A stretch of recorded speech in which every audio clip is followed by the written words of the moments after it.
What's going on, everybody? Josh Engleman for Awesemo.com, and I am back with my NBA DFS contenders on FanDuel for Tuesday, April 20th. Be sure to hit that like button, subscribe to the channel, and hit the notification bell so you know when this and all of our other content goes live. Follow me on Twitter at Josh Engleman so you can get updates to my sim results as we get closer to lock. And finally, let me know in the comment section who is your favorite and least favorite of my contenders for today's slate. We are rounding out the bottom of my top 10 with Jaden McDaniels, Norm Powell, Harrison Barnes, Enes Kanter, and Zion Williamson on the outside looking in. Who will be my favorites, my top 5 plays for today? It's time to find out. First up at number 5, we're going to Cole Anthony, point guard eligible, 5,600, projected for 33. The goal is 41. He is in the optimal lineup 31% of the time. Anthony should see pretty big run here. I've got him in for 32 minutes. No Terrence Ross, no Michael Carter-Williams, no real actual basketball players left on the Orlando Magic. So I've got him just over a fantasy point per minute. 26% usage, 16 points, almost 6 assists, 5 boards, maybe a steal, maybe a block, probably not all that likely, but you cross your fingers for it at least. It's a slight pace down spot, oddly enough, against the Atlanta Hawks, but this is an opportunity to get opportunity. Cole Anthony should be soaking up the most minutes here. They have no reason to not be playing him north of 30. He played north of 30 minutes the last time out. And with all of these bodies out, particularly guard bodies, I would like to get to Cole Anthony at a mid-tier price tag that seems really reasonable.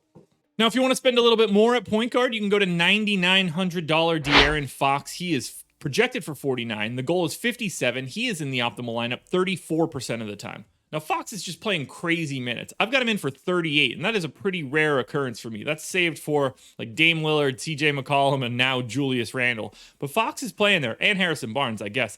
38 minutes, 1.29 fantasy points per minute because they're taking on the Minnesota Timberwolves. 1, the Timberwolves defense stinks. 2, this is a massive pace up spot even for Sacramento. They gain 3 possessions over their average. So I actually have Fox projected for 31% usage, 28.5 points, 8 assists, 4 boards, almost 2 steals. Maybe he falls into a block.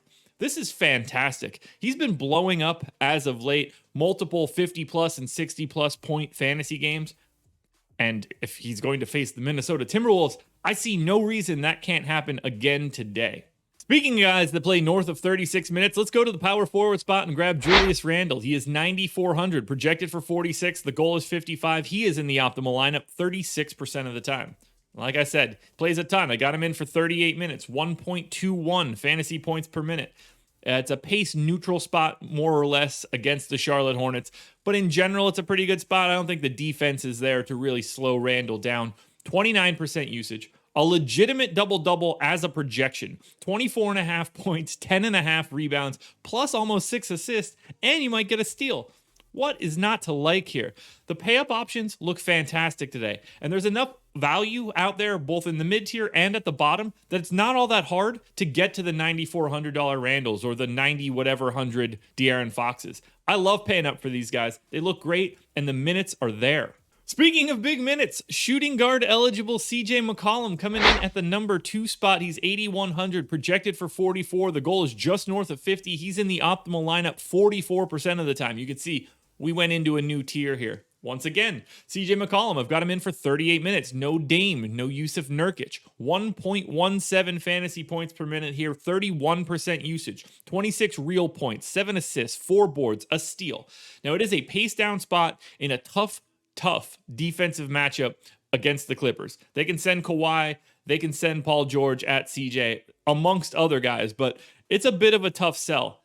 However, he's still CJ McCollum, running the offense for this Blazers team with no Damian Lillard. We've seen what he does when Dame is off the floor. I see no reason to suspect that that's stopped. That's why you see CJ entering his own tier at number 2. Now, it wasn't enough to get to the number 1 spot, but number 2 looks pretty good.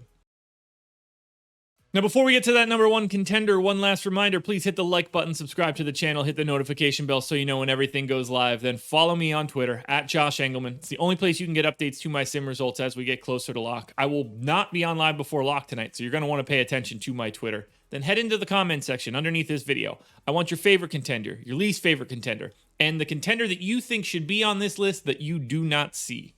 And finally, coming in at the number 1 spot, we're going to point guard once again, $9,400 Kyrie Irving. I've got him projected for 51 fantasy points. The goal is 55. He's in the optimal lineup 49% of the time. So basically a coin flip. Gave him 35 minutes.